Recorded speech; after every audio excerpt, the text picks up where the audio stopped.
శాంతి. ఈరోజుటి మురళీ తారీఖు జూన్ 7, 2024. ఈరోజు శివ పరమాత్మ తెలియచేస్తున్న మధుర మహావాక్యాలను విందాం. మధురమైన పిల్లలు, మీరు పరస్పరం ఆత్మిక సోదరులు. ఒకరిపై ఒకరికి చాలా ప్రేమ ఉండాలి. మీరు ప్రేమతో నిండిన గంగలుగా అవ్వాలి. ఎప్పుడూ కోట్లాడుకోరాదు, గొడవలు పడరాదు. మురళి ప్రశ్న: ఆత్మిక తండ్రికి ఎటువంటి పిల్లలు చాలా చాలా ప్రియమనిపిస్తారు? జవాబు: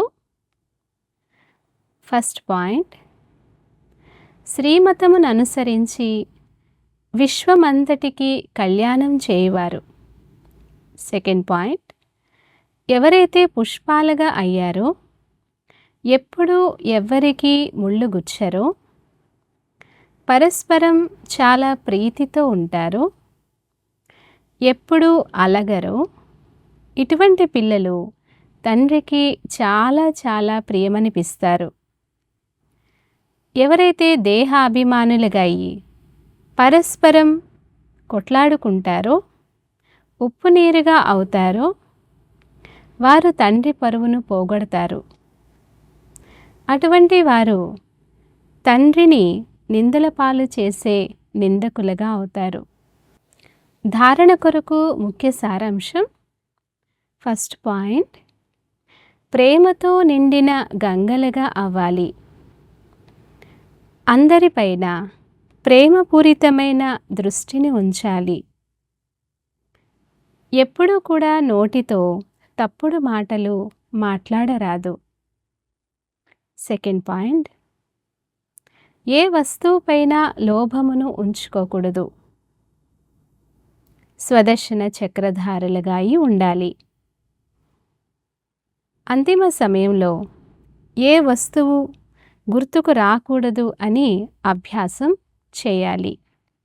వరదానము: పాత దేహము లేదా పాత ప్రపంచం యొక్క సర్వ ఆకర్షణల నుండి సహజంగా మరియు సదా దూరంగా ఉండే రాజ ఋషి భవ. వివరణ: రాజ ఋషి అనగా ఒకవైపు సర్వ ప్రాప్తులకు అధికారిని అనే నశ, రెండో వైపు అనంతమైన వైరాగ్యం యొక్క అలౌకిక నశ. వర్తమాన సమయంలో ఈ రెండు అభ్యాసములను పెంచుకుంటూ ఉండండి.